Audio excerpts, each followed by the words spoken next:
on M1 This meeting is being recorded. Sorry, guys. is Sorry about that. go ahead. Can you say it again? I just had a question on automatic rebalancing, like if it does that, if M1 automatically does that, or if you have to do that yourself. Yeah, so it's not going to auto rebalance for you. You're going to have to click that button. And when you do, I think that's what he means. Is like the button, you can just click the rebalance button versus like manually buying one and selling one and doing all that stuff. The automatic is the rebalance button that's there on M1. was that what you meant? Okay, where's that? Where do you find that at? So if you're on your home screen, where like under portfolio, right where the circle of that pie is, you're going to see buy, sell, rebalance, and then edit. When you click rebalance, it's going to say during the next trade window, M1 will buy the underweight slices and sell the overweight, bringing it back within its targets. And that's you click confirm, and it's going to do that. And what they mean by that is if you open up your slices, for example, like the big picture, it's going to have those 12. You're going to see the actual percentage that's allocated towards it, and then the target on like that right-hand side. So you'll see when you're overweight in something, the actual percent might be 20% when it should be 9%. Mm-hmm. And if the sector is getting destroyed, the actual might be 5%. And that's when you click that rebalance button, it's going to take the one that is higher than it should be, and it'll sell it to bring it back down. And on the one that's lower, it's going to put the money back to that one and increase it back up. For the sectors overall, it shouldn't be that drastic. The percentage, it'll be more noticeable with individual stocks. Like if you had, say, 2 positions and it's 50-50 and it's Apple and Baba, and Apple's up 100% and Baba's down 50, you're going to have like a 75% allocation in Apple and 25% in Baba. And then when you click the rebalance button, it's going to sell Apple, bring it from 75 back to 50. And then Baba that was at 25 is going to buy more and bring it back to 50. And that's going to rebalance it. And by doing that, you took profits from your winner, you added it back to that relative loser, and you even that portfolio out. I gotcha. But you don't want to just like randomly do it just because it's higher, just because, again, it's more so like, for LMT, it's breaking out, it looks good, you want to trail it on the weekly if you're in it. And when it starts to roll back over, okay, we're not going to catch the top, but we can lower that allocation slowly as it goes up and then kind of rebalance it. So in the short of it, big picture, not doing much on the rebalancing side. Individual stocks, it's going to be more stock related when you might have to make some changes. Gotcha. Now, And I got a question. Oh, sorry, Corbin. I thought you were done. Go ahead. Go ahead. Okay. So obviously I have my Vanguard ETFs all in my taxable portion of M1. Mm-hmm. I shouldn't rebalance those until a year at least, right? Yeah, so even for myself personally, I've been using M1 for, I guess it's like 15 months now, and I haven't done anything with the big picture. I've just left it. Okay. Yeah. So again, it's very passive, especially if it's initially set up where it's that even allocation, you're pretty good. You don't have to really do much with it. But again, you definitely want to wait that year. The only part that I'm not 1,000% certain with is if M1's doing like a First in, first out. Oh yeah, how they're doing it on that end, but still, that we'll have to look more into. That I'm not entirely sure. But for now, I haven't really changed the allocations because even mine, there's still. Yeah, I mean the only thing that's really overweight right now is the energy ETF, and it's only by it's at 6.9% out of 6%. So it's not something that I really want to even sell. And even with like energy, for example, we want to really you really want to trade the chart broadly. So it's like, yes, in the short term, energy is wildly extended relative to where it's been. And for the when we're trading it, yeah, under 100, we probably should definitely take some profits. Under 90, pretty significant. But for the sector in itself, it's still very far off its all-time highs. 130, 140. These are the spots that when it gets back up to here, we want to be thinking to rebalance. When it's up to 130, that's kind of the thought. Okay, now it's getting crazy. Now let's take some profits, because now we were buying it, from last year, 30, 40, 50, 60, $70. Now we're making 100, 200%. We're making like much more significant returns up here. And also they're going to be, without a doubt, long-term capital gains. So that's what with the sectors, it's, you don't want to do too much. Yeah. With it. You want to just keep buying and let it do its thing. Mm-hmm.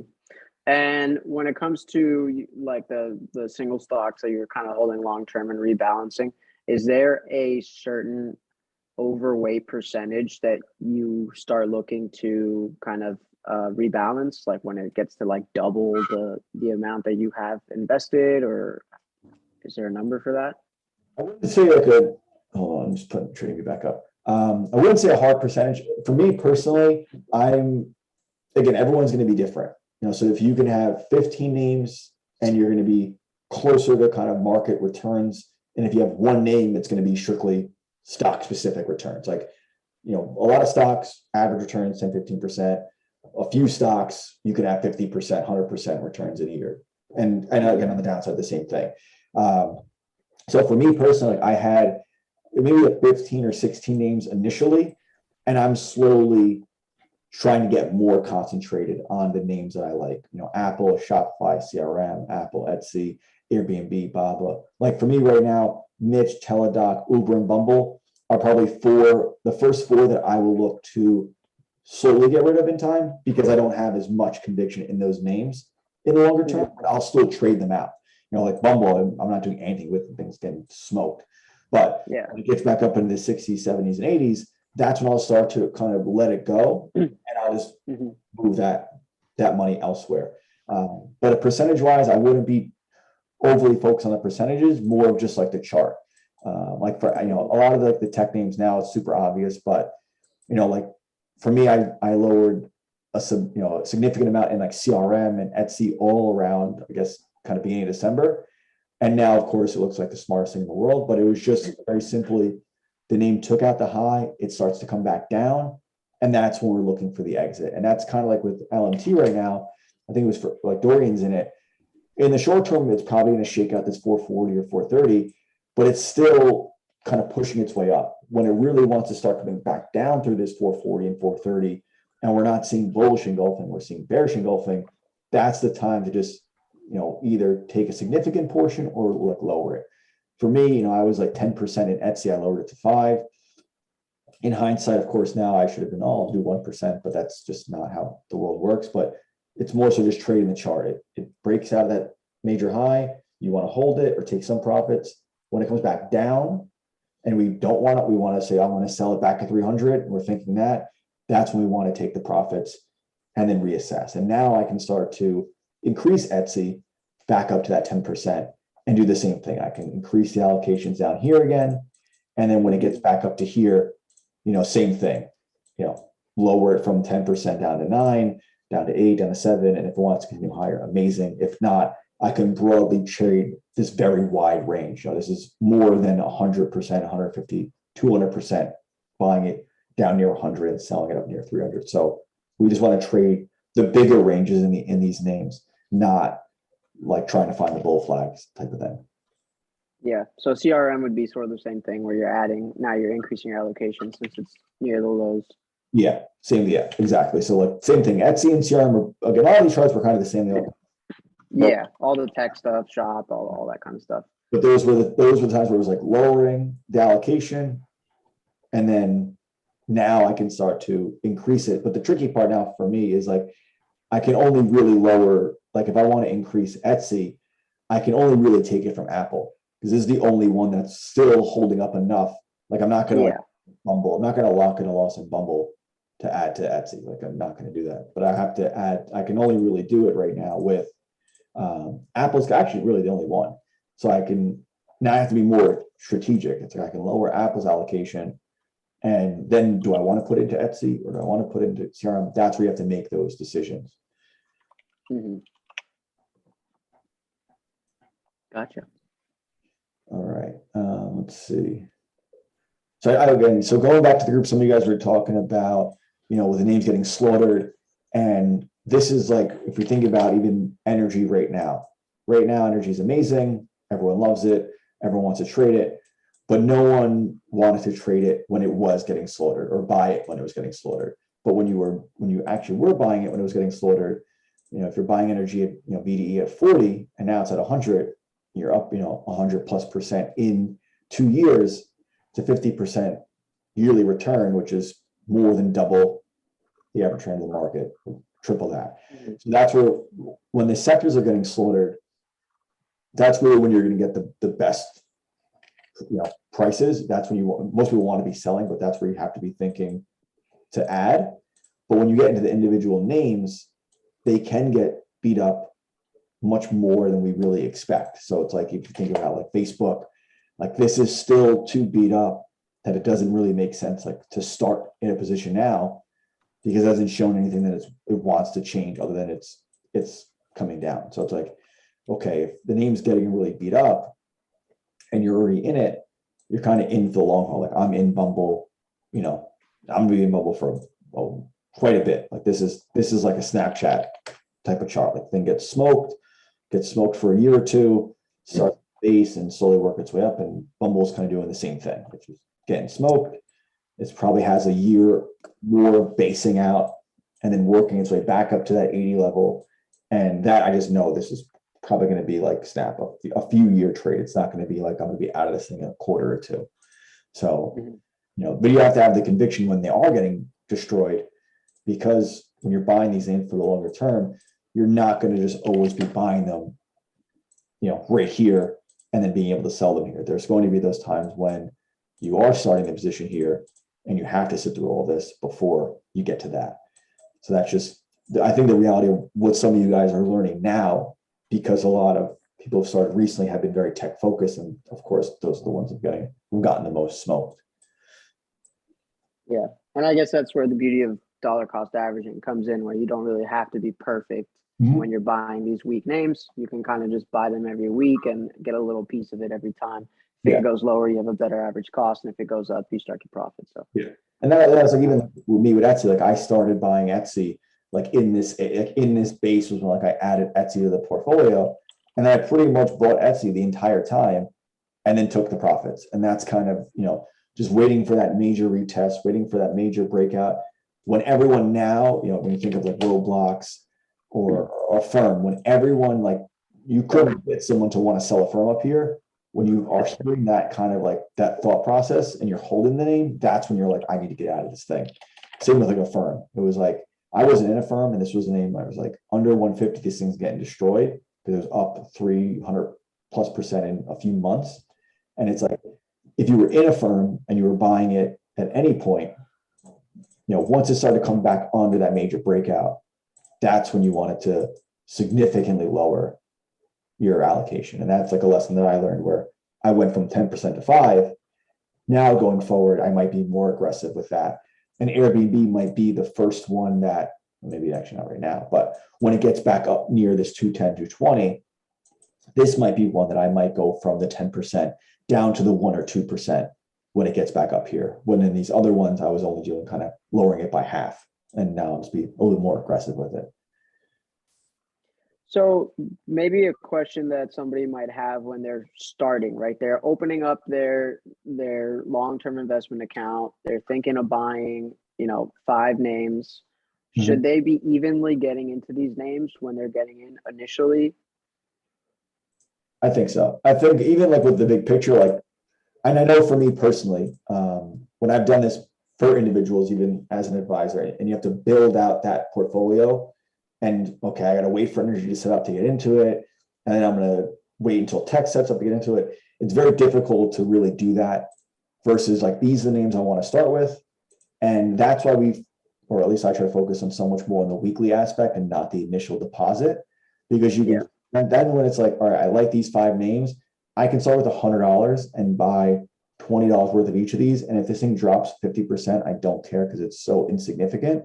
But then I can do the $100 a week or $200 a week or however much you're saving. And then you're going to dollar cost average into the name, where it's not that all this money is getting plunked down right now, and this share price or this price trading at today is going to really dictate how this account it's going to perform. So I definitely agree with picking the few names you like, not having to be stuck with them. Like for me, again, this list, I think, what is it, 12 names right now, maybe 15 or 16 earlier in the year. And I've slowly gotten rid of some, and I will continue to do that.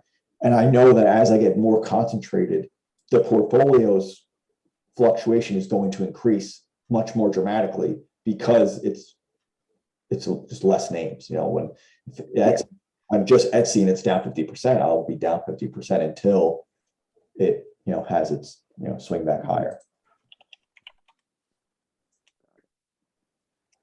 Cool.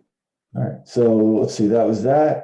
Again, the goal for this group, the main focus really, at least on my end, I definitely want to do at least one call of these a month with you guys to go over the questions you guys do have. More so, these will probably be on Mondays going forward because we just do a lot of the videos on Mondays in general, the pre-market Monday call, chart talk, things like that. But the real goal really is to focus more on the weekly savings side. And no matter how insignificant the increase is, as long as you're increasing it, that's the ultimate goal here, is to focus more on consciously saving. And when you're constantly doing that, you don't have to worry so much. As like we always kind of joke about, like guac at Chipotle. Like if you know in the back of your head, okay, I'm saving 10% of my income or 15% of my income, whatever it is, that, you know, you're checking that box off, where the more trivial expenses shouldn't be that much of a concern. Where with the average person, when they're not really saving, then you kind of have, then you're a little more conscious because you don't have anything to kind of fall back on. So that's kind of just my goal with this group, is we can just focus more on that weekly savings and see, okay, some of the guys are at $100 a week now. By the end of next year, can that person get to 200? And if they did $1 a week, they would get to at least 150. As insignificant as that sounds, that's still a 50% increase in a year in how much they're saving. So that's really my goal here. And again, as we use this group more often, we'll find more things to focus on, but that'll be the primary goal for the foreseeable future, just the weekly savings. Cool. Are there any stocks that you're looking at to add to the portfolio for a long term? Me personally, no. Yeah. I like, you know, again, Amazon, everyone shopped on it. Shopify, our website is hosted through Shopify, big subscription business. CRM, we use a CRM for trading experts, and I would be kind of lost without it. Apple, you know, everyone's got an iPhone. Etsy, we sell all work on Etsy. Airbnb, we do all the trips.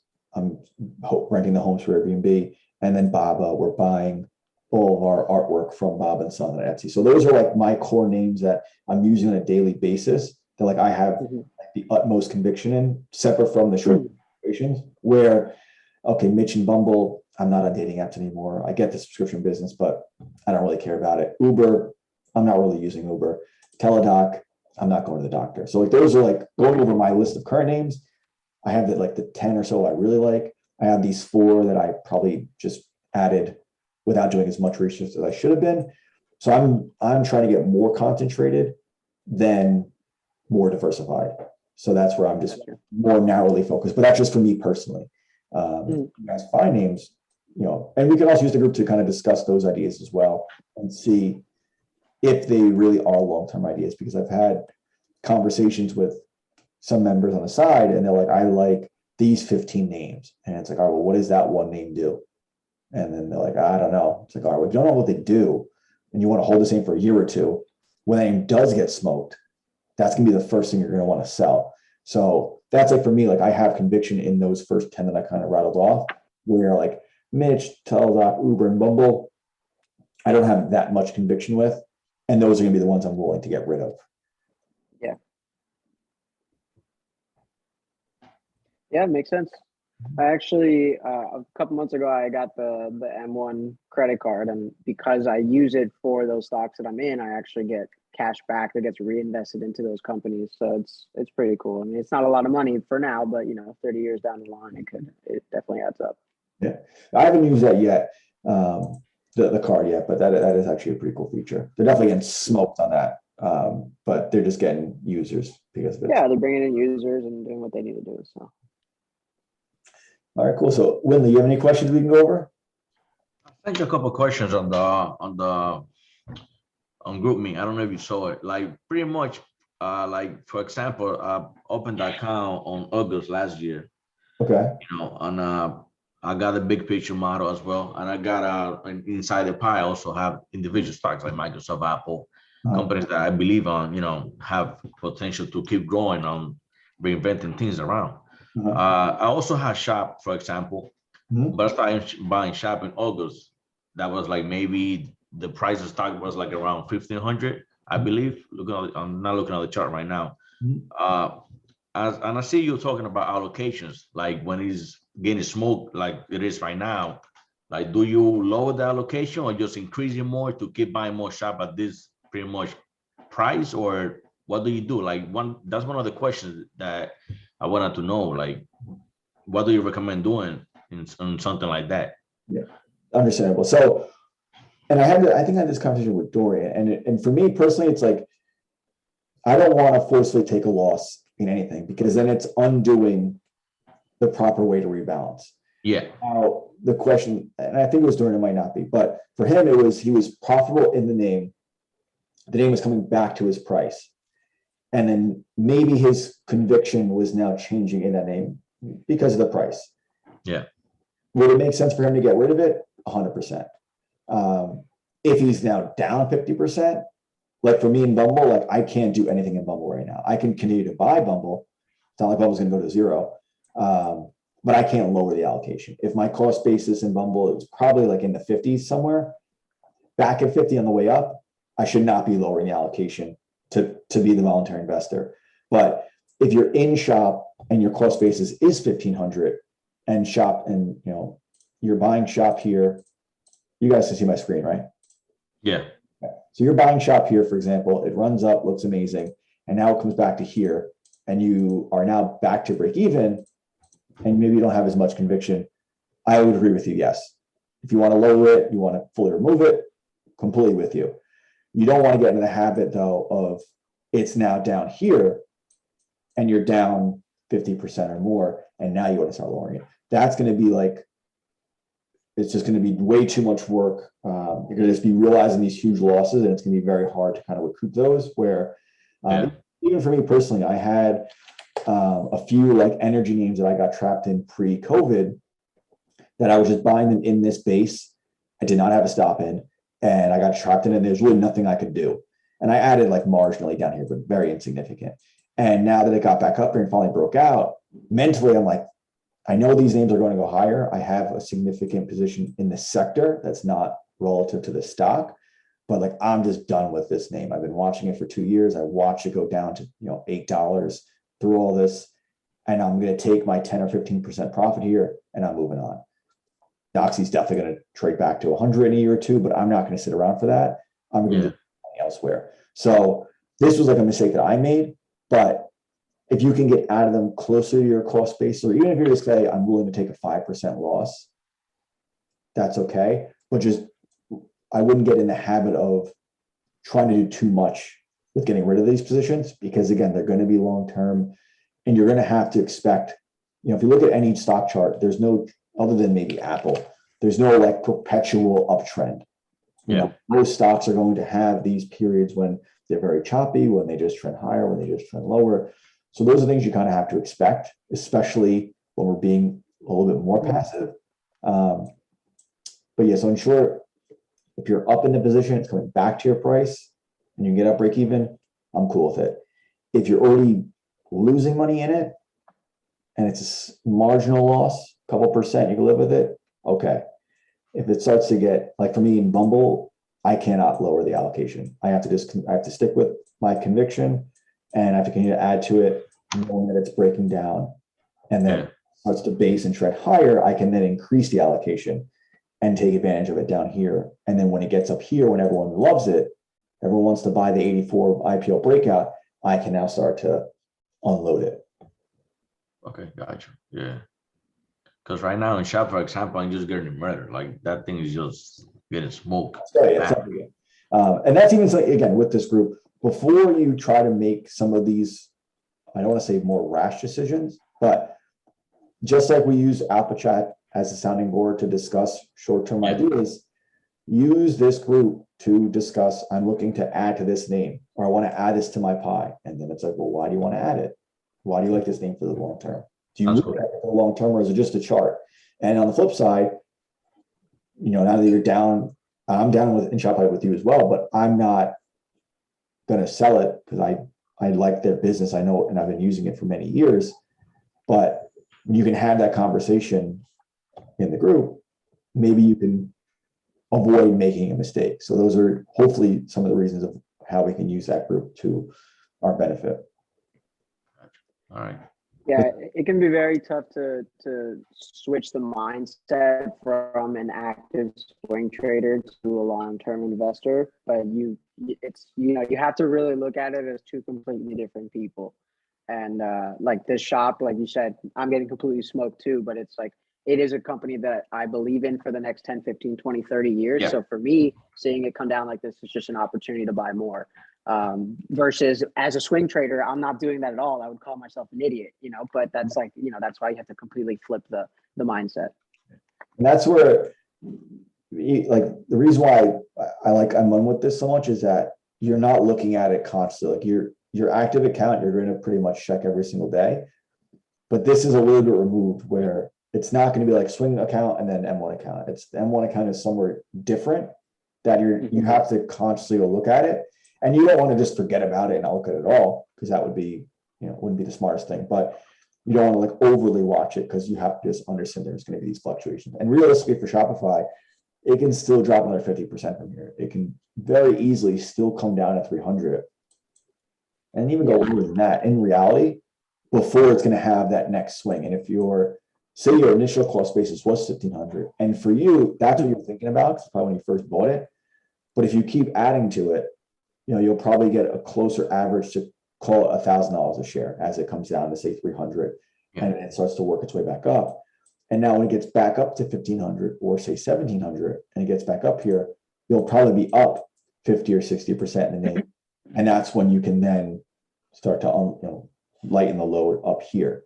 And that's kind of just like the MT was like a very good relevant example right now, that yes, it looks amazing right now. It looks so perfect. It's like a beautiful chart, but it always looks so perfect. And then you get a couple down days and, it goes from that to looking like this. But we can't right now imagine this drop in LMT because we're only seeing this. So LMT looks perfect. You want to hold it to 600, but then we get a week or two and you're like, it's okay. It's going to come back. And then it's back down to here. And like Shopify is still kind of like right here in this kind of pattern. Like this is like Shop still can have this type of action to continue before you're going to see some type of base start to form. And then you can, then that little bit of confidence comes back, because now it's just free falling. So you're like, when the hell is this pain going to stop? And then when it starts to base and it's like, okay, this isn't that bad. Okay, now I know that's the out. And I know I'm going to add up through here and so on and so forth.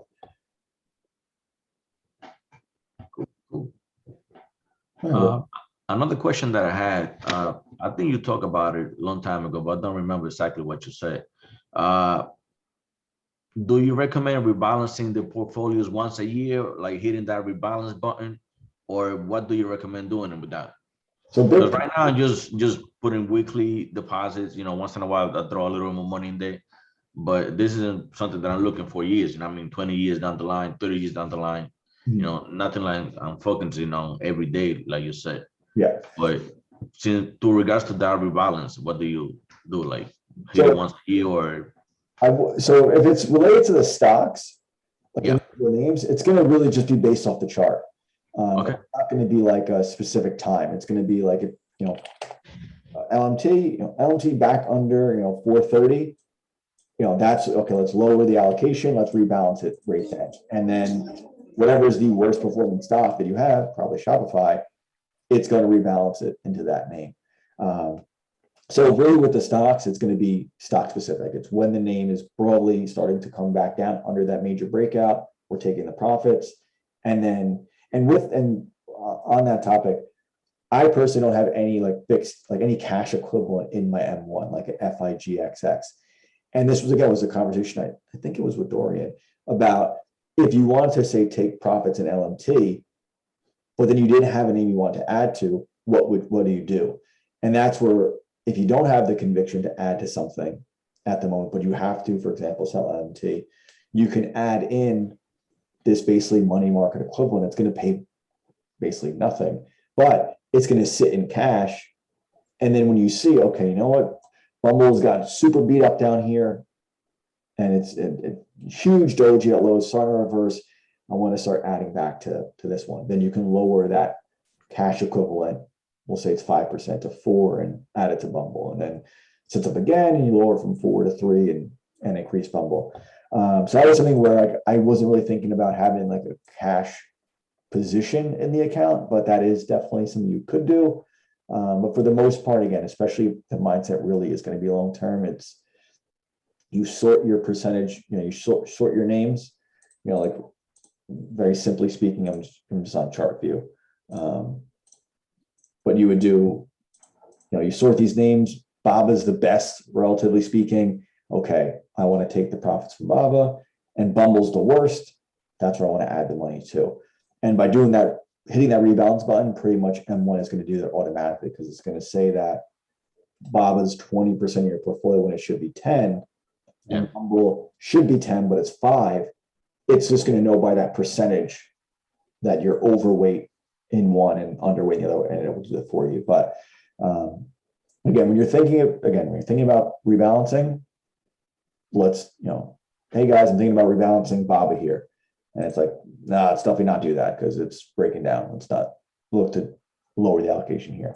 So yeah, hopefully that. Cool. All right. Any other questions you had, Win? That's very much it, to be honest, like wanted to learn how to rebalance and all that, take profit, which I don't really know how to do that yet, but now that you explain it all, makes sense. Cool. All right. Let's see. Calvin, Kyle, any of you guys have any questions? Hey guys, how's everything? One of my questions that I'm, noted just from listening to you guys is, it seems like a lot of you are in individual stocks, where a lot of my M1 is wrapped up in, like 60% of my allocations, the big picture, 14% is the SPY. I got a couple other percent, but the only individual stocks that I'm really in my M1 is Apple, Google, Microsoft, and Amazon. Is that something that I should be changing up or? No, I don't think so. I mean, with the SPY and the big picture are going to be basically the same thing. But again, you just know if you're buying the SPY or the big picture, those funds are going to match the market's returns. You're not going to beat the market. You're not going to underperform the market. You're going to match the market returns, which is completely fine. I think a lot of people spend so much time and effort trying to beat the market when it is very easy just to match it, and the performance is very, very good from that standpoint. And I do the same as well with a lot of my taxable money. And then again, you have those individual stocks. The goal there is obviously to beat the market, and it seems like you're doing a combination of both, which is fine. Okay. And then the other question I had is, I have a TD Ameritrade account. That's my one is a Roth, and then my short-term account. Would it be smart for me to possibly move some of the money from the TD Ameritrade Roth and open up an M1 Roth and kind of split the difference? So I'm getting. I don't think so. I would just keep it in one place or the other. I think having both is just more work than necessary, especially that with the Roth, there's only so much you can contribute to the account. Yeah.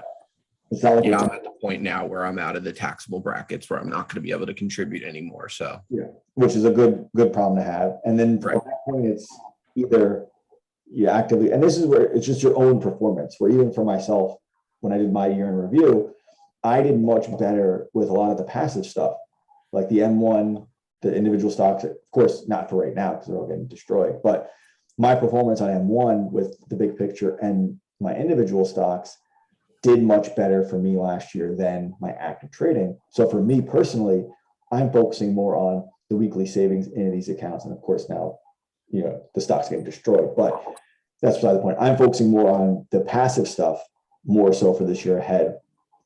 And at the end of the year, then I'll reassess. Did the passive stuff continue to do better than the active? If so, I will continue to move more onto this side. So that's like the conversation you have to have where you can look back and had my active account do? Did I beat the market? Did I make more than 20% in 2021? And if not, maybe the passive stuff is better. If you did exceed the market and you did beat it, then continue to actively trade it. But that's where it's going to depend on how you're actually performing. And then from there, determining where the money is going to be best allocated. Okay. All right. Let's see. Anyone else? We have like 2 minutes before this thing is going to end.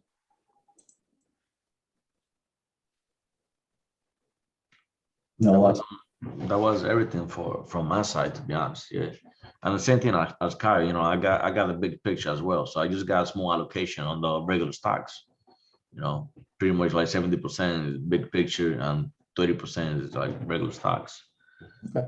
So even with that, you don't want to like, and I've had some of these comments before where like they're beating themselves up over like one bad stock, but then it's like, you know, all right, you have $200. I'm not saying you, Winley, but say the person got $200 in Shopify, down 50%. Like, this is horrible. It's like, you're down $100. Like, you put $100 back in a shop and like, you're good. Like, your dollar cost average is cut in half already.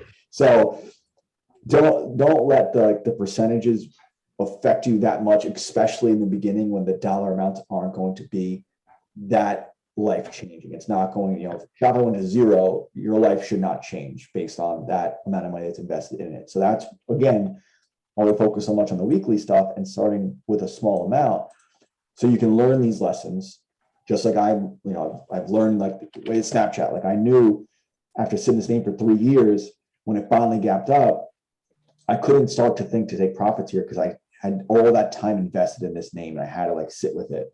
Of course, now it's back to that price, but that's where you learn these lessons with less money in the beginning. And as time goes on, you're able to take those lumps with bigger sums with time. You just start to pick up these little lessons as time goes on. All right, guys. So I think we kind of covered everything. Again, I will try to do these monthly with you guys, most likely the first Monday of every month, around this time, around probably 11 or noon. And again, if you have any questions one-on-one, we can always set times to speak individually and go over more specifically the positions in your account.